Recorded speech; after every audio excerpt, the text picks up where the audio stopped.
지난 추석 때 있었던 일을 생각하면 갑자기 속에 불이 난 듯 화가 치밀어 오릅니다. 바로 저희 시어머니 때문이에요. 그나마 속 시원하게 사이다 복수를 하지 않았으면 두고두고 후회했을 겁니다. 저는 아이 둘 있는 평범한 아이 엄마입니다. 남편과는 2살 차이 나는 연상연하 커플이고요. 제가 남편보다 연봉이 1,200만 원 정도 더 높은 직군에 일하고 있었는데 둘째 아이 낳고 회사를 부득이하게 관두게 되었어요. 왜 그랬냐 한심하게 생각하실까봐 설명을 좀 하자면 저희 둘째 아이가 태어나자마자 많이 아팠습니다. 일주일에 한두 번씩 갓난아기 안고 대학병원으로 가야 했고 회사 직군상 출산휴가, 육아휴직 합쳐서 4, 5개월밖에 쓰지 못합니다. 남편은 3교대 근무에 휴가 쓰기가 자유롭지 않았고 친정이나 시댁이나 아이 봐주실 여력이 안 됩니다. 주변에 도움 요청할 만한 믿음직한 분도 안 계셨고요. 제가 퇴사를 할 수밖에 없는 상황이었죠. 게다가 시국이 시국이니만큼 첫째 아이도 툭하면 어린이집 휴원 공지가 내려오니 맞벌이가 거의 불가능하더라고요. 제 연봉이 남편보다 더 높으니 어떻게든 버텨보려 했지만 이렇듯 저 포함 가족들의 건강 문제로 제가 퇴사할 수밖에 없었어요. 아쉽지만 둘째가 많이 건강해지고 아이들 다 크면 또 다른 기회로 사회에 복귀하자 마음 먹었죠.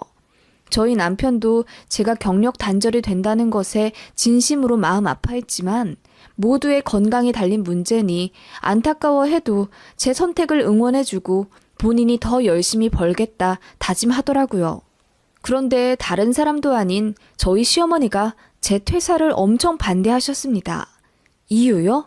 저희가 청약 당첨되어서 2년 뒤에 신도시로 이사 가는데 그 아파트 대출금을 어떻게 외벌이로 갚냐 걱정을 엄청나게 하셨거든요.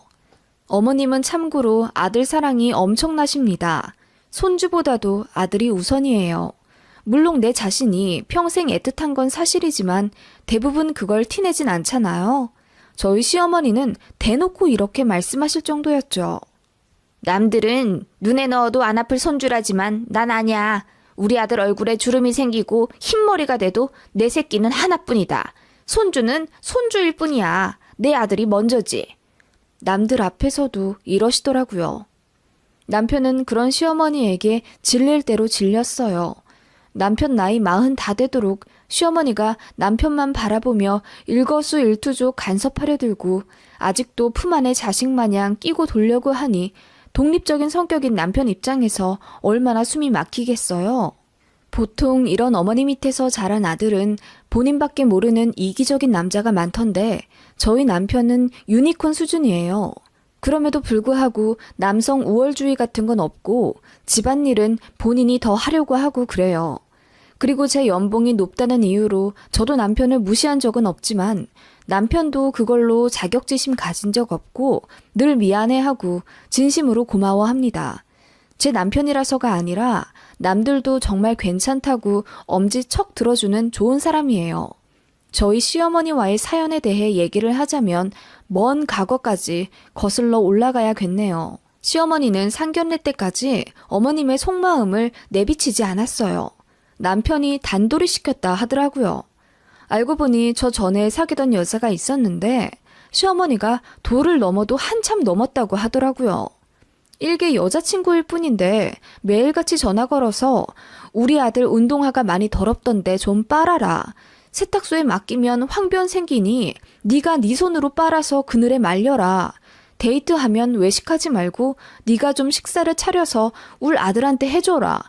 데이트 비용은 적당히 반반씩 내라 등. 듣기만 해도 현기증 날 만한 경악한 소리를 전 여친에게 하셨다네요. 당연히 도망가죠.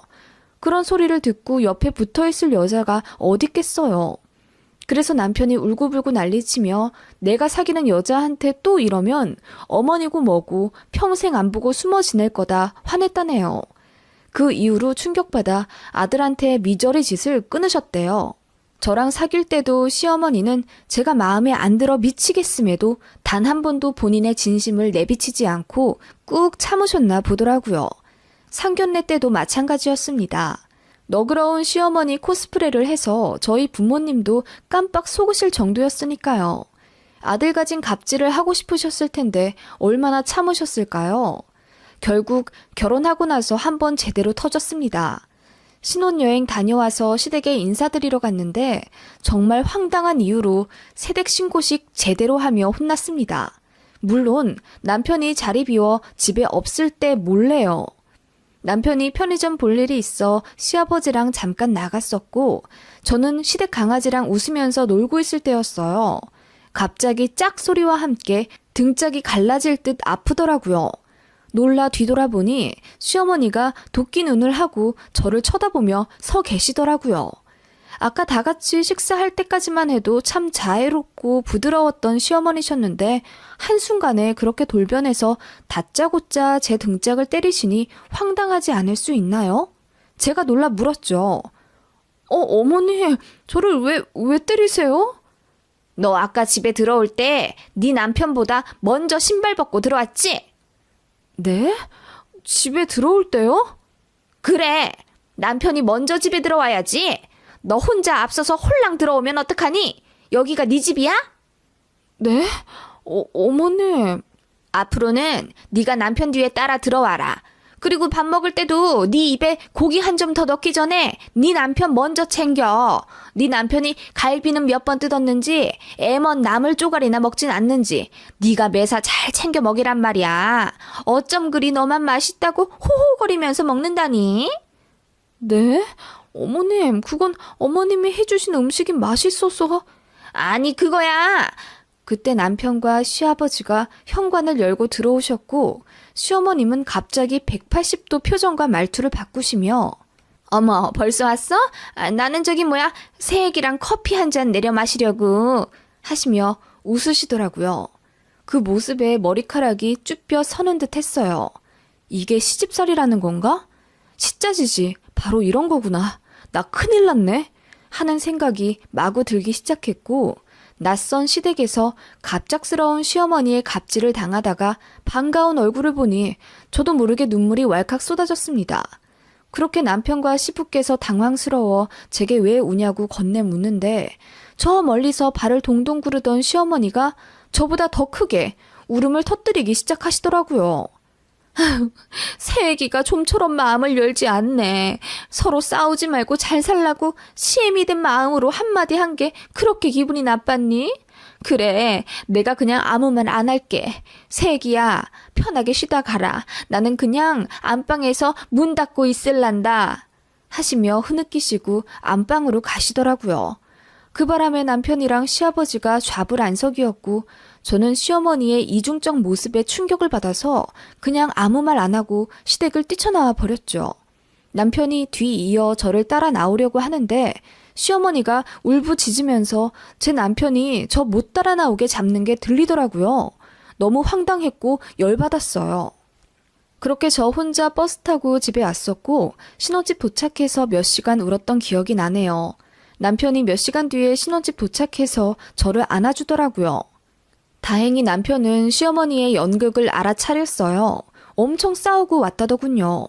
그래서 시어머님이 남편에겐 세상 자상하고 다정하지만 그 전에 전 여친한테 했던 전적이 있잖아요. 저랑 만나고 결혼하면서 절대로 전처럼 아들 만나는 여자한테 월권하거나 질투하지 않겠다는 다짐을 받아내긴 했지만 내심 본인 어머니의 그런 모습이 다시 나올까봐 경계했던 거죠.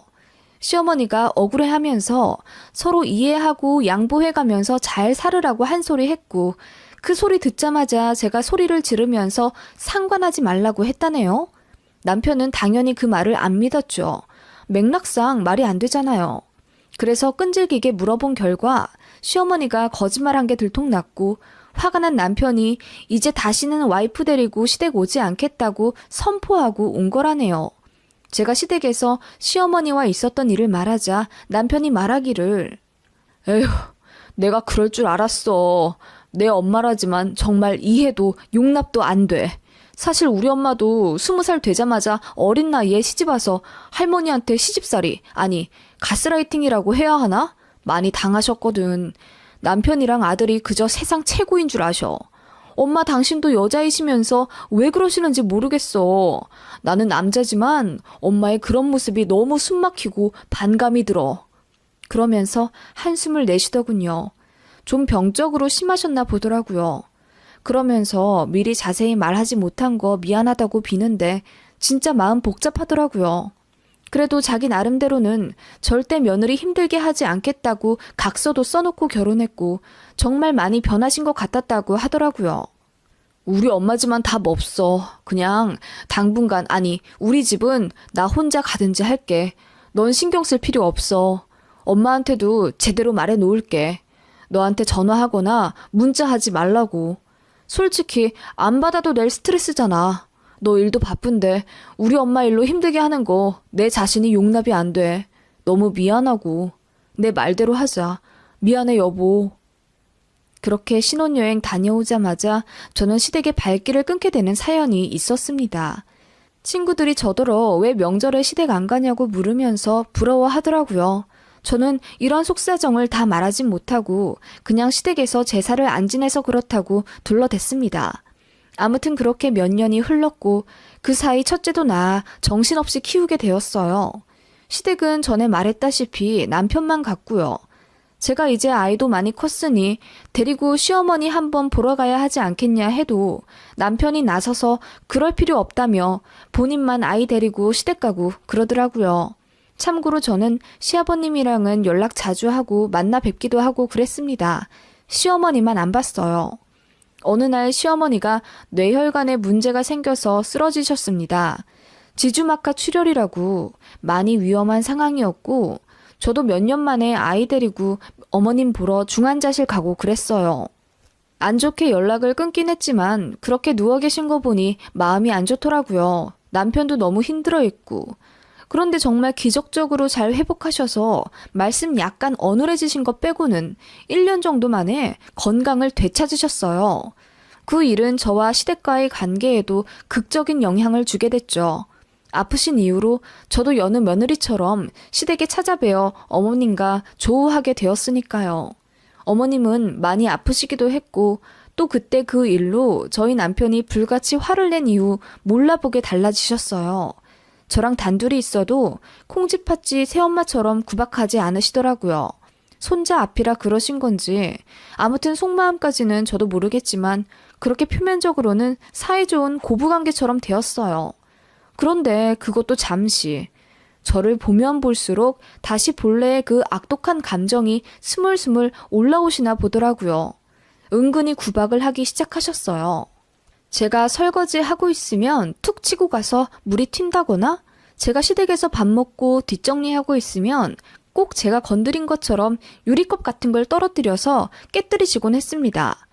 그게 처음엔 다 우연인 줄 알았는데 자꾸 반복되니 알겠더라고요. 아, 일부러 이러시는구나. 나한테 감정이 있으시구나. 그리고 슬슬 잔소리를 가장한 가시돋친 말을 하기 시작하셨죠. 넌 어째 살이 좀 쪘구나?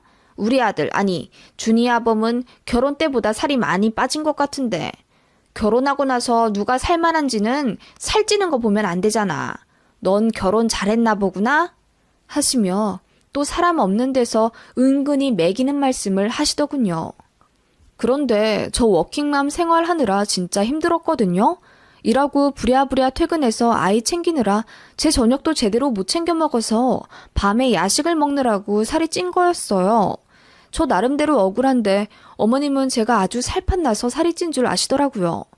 암튼 그전에는 입조심 말조심 하시던 분이 한 번 아프셨던 분이라 제가 잘해드리니 다시 전처럼 갑질 본능이 슬슬 올라오시는지 집안일, 육아, 연락 등에 대해 간섭하시며 가시돋친 말씀을 자꾸 하시더라고요.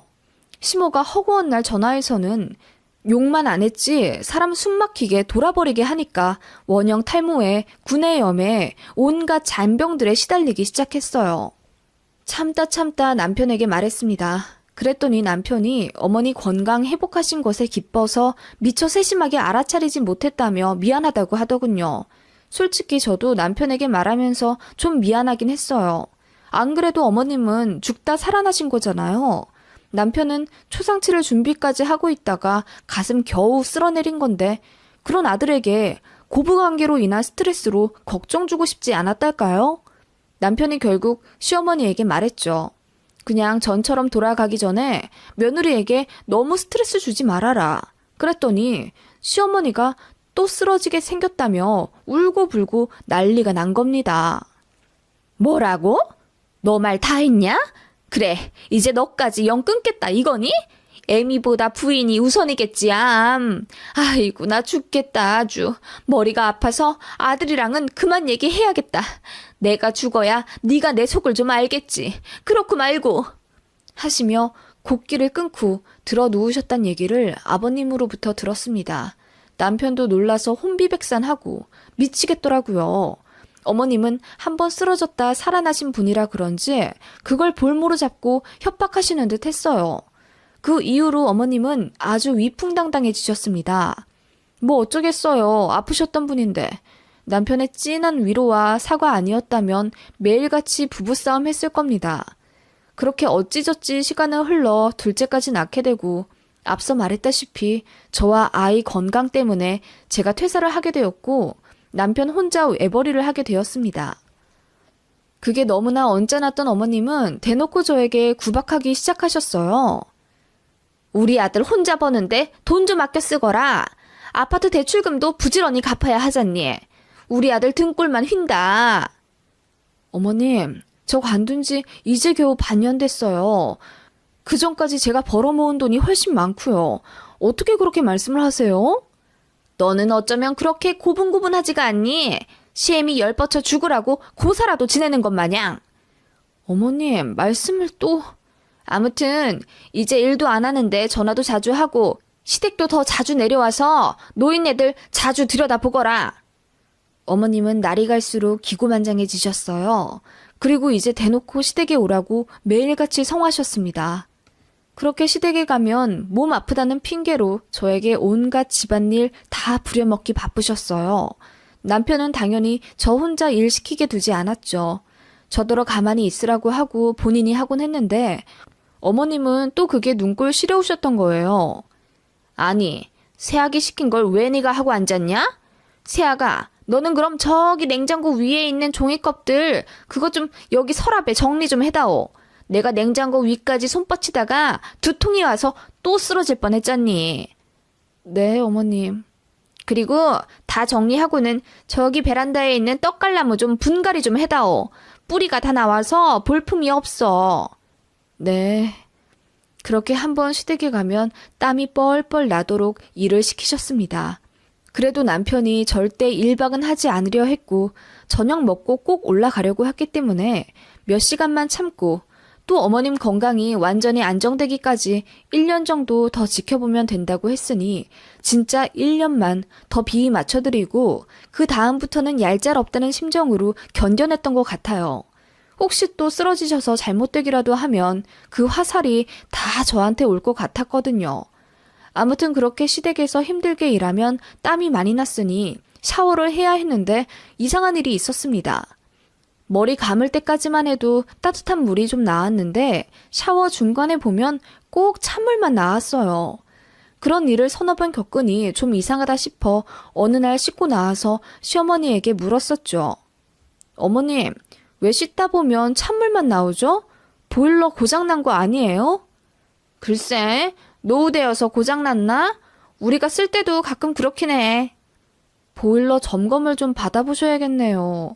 하고 넘어갔는데 정말 이상한 점은 남편이 샤워하거나 아이들 씻길 때는 그런 적이 단 한 번도 없다는 겁니다. 모두 따뜻한 물로 끝까지 마무리하고 나오고 기름진 설거지 할 때도 끝까지 뜨거운 물 콸콸 쓰곤 했었거든요. 이상하다 싶던 차 이번에는 씻고 나와서 바로 보일러 버튼 있는 쪽으로 달려가 봤습니다. 아까까진 온수 버튼이 켜져 있었는데 아예 보일러 전원 자체가 꺼져 있더라고요. 어머님, 혹시 어머님이 보일러 전원 끄셨어요? 아니, 내가 그럴 리 있겠니? 뭐 옷 걸다가 잘못 눌렀나? 아님 애가 놀다가 장난쳤나 보다. 하시며 제 눈치를 쓱 보시는데 그때 확실히 알았죠. 어머님은 제가 샤워할 때마다 보일러를 끄셨던 거예요. 너무 열받더라고요. 어머님, 너무 이상하네요. 제가 씻을 때만 꼭 찬물이 나오고 그이나 다른 사람이 쓸 때는 보일러에 전혀 문제가 없잖아요. 그럼 뭐 내가 끄기라도 했단 말이니? 어디서 모함을 하려 들어? 모함이 아니라요. 그리고 돈도 안 버는 애가 뜨신 물 좀 안 썼다고 그렇게 고래고래 소리를 질러가며 따질 입장이 돼? 내가 돈 한 푼 안 버는 입장이면 알아서 아껴 쓰겠다. 어머님, 어떻게 그렇게 말씀하세요? 아니 무슨 일이야? 그때 마침 남편이 이게 무슨 소란이냐며 다가와 물었고 어머님은 또다시 세상 억울하다는 표정으로 제가 어머님을 모함한다는 식으로 우는 소리를 하시더라고요. 정말 너무 짜증이 났습니다. 어머님 저렇게 이중인격 보이는 것도 역겹게 느껴져서 아프셨다는 이유로 짠하다는 생각도 완전히 사라졌죠. 어떻게 하면 망신을 줄 수 있을까 고민하다가 한 가지 방법을 생각해냈습니다. 그리고 그 다음 시댁이 간 날 아무렇지 않게 시댁 일을 도왔습니다. 그리고 샤워를 하러 들어갔죠. 역시나 찬물이 나오더라고요. 그 전에는 초가을이라 괜찮았는데 이제는 날이 추워져서 몸이 덜덜 떨리더라고요. 대충 씻고 나와 보일러 전원을 보는데 이번에는 전원이 켜져 있지 뭐예요? 분명히 어머님께서 제가 샤워할 때 껐다가 씻고 나오는 소리 듣고 다시 켜신 게 분명했습니다. 어머님께 다가가 물었어요. 어머님, 정말 보일러 전원 안 건드셨어요? 어머, 얘! 너 또 그 타령이니? 너 어떻게 그럴 수 있어? 내가 널 잡아먹기라도 하겠다는 거니? 얘야, 아들아, 나 억울해서 못 살겠다 아주. 얘가 또 내가 보일러를 껐대잖아. 억울해서 그냥 죽어버리든지 해야지 뭐. 엄마, 또 무슨 말을 그렇게 하세요? 어머님, 정말 어머님 안 그러셨죠? 맹세하세요? 맹세? 그래 맹세! 내가 보일러 껐으면 그냥 콱 뒤져뿔난다. 어머님 말이 끝나기가 무섭게 제가 안방으로 가서 침대 옆에 협탁 위에 옷더미를 헤집어 핸드폰을 꺼냈습니다. 제가 카메라 앵글 각도를 보일러 전원 쪽에 잘 맞춰서 녹화를 하고 샤워하러 들어갔었거든요. 동영상을 재생하니 제가 들어가는 것부터 잘 찍혀 있었고 이윽고 어머님이 영상에 드러나셨어요. 어머님은 제가 샤워하는 소리를 듣는 듯 잠깐 서 계시더니 보일러 전원을 끄시더라고요. 그리고 한 5분 뒤 제 샤워기에서 물이 잠기는 소리가 들리자마자 쏜살같이 달려와서 보일러를 다시 켜시는 게 고스란히 녹화되었습니다. 그 영상을 들이밀자 시어머니 표정 진짜 가관도 아니더라고요. 핏기가 싹 가신 얼굴로 말도 제대로 못하시더군요. 남편은 옆에서 한숨을 팍 쉬며 엄마, 대체 왜 이래? 이제 건강 생각해서라도 이러지 않기로 하셨잖아요. 대체 왜 이렇게 자꾸 마음을 삐딱하게 먹는 건데? 제발 서로 좀 편하게 살자. 이게 웬 추태야 정말. 소리를 지르더군요. 그 소란에 시아버지까지 다가오셔서 이 사태를 보시고 혀를 끌끌 차셨습니다. 시어머니는 얼굴이 백지장이 되어 아니, 내가 잘못 누른 거야. 아니, 이번만 그런 거라고 하시며 울부짖으셨어요. 실망한 남편이 이제는 아프시다는 핑계로 숙여 들어가고 싶지도 않고 어머님 얼굴 보기도 싫다며 그대로 애들과 저 챙겨 시댁에서 나가자고 하더군요. 시어머님은 미처 잡지도 못하고 울고 계셨고요. 그렇게 시댁에서 나왔고 그 이후로 몇 번의 전화통화로 시어머니와 싸웠어요. 혼자 화내다 미안하다 하고 또 혼자 열내다가 울고 그러시길 반복하는 게 너무 지겨워서 저나 남편이나 아이의 어머님 전화를 차단했습니다. 아버님도 저희가 이렇게까지 나오는 거 충분히 이해하시고요. 제가 동영상 찍지 않았으면 아마 계속 보일러나 끄고 추태 부리셨겠죠. 아들을 향한 삐뚤어진 사랑의 종말입니다. 결국 아들도 등을 돌리네요. 이 얘기는 저도 창피해서 어디 말하지도 않았고 친정에서만 알고 계시는데 이모가 그러시더라고요. 그래도 아프셨던 분인데 저희가 한 번 더 숙이고 들어가야 하지 않냐고. 저는 이제 그러고 싶지 않거든요. 그런데 이모는 계속 저희가 매정하다는 입장이십니다. 정말 그런가요? 저는 그렇게 망신드린 거 아주 속이 시원하거든요. 제가 나쁜 건지 궁금해져서 글을 올려봅니다.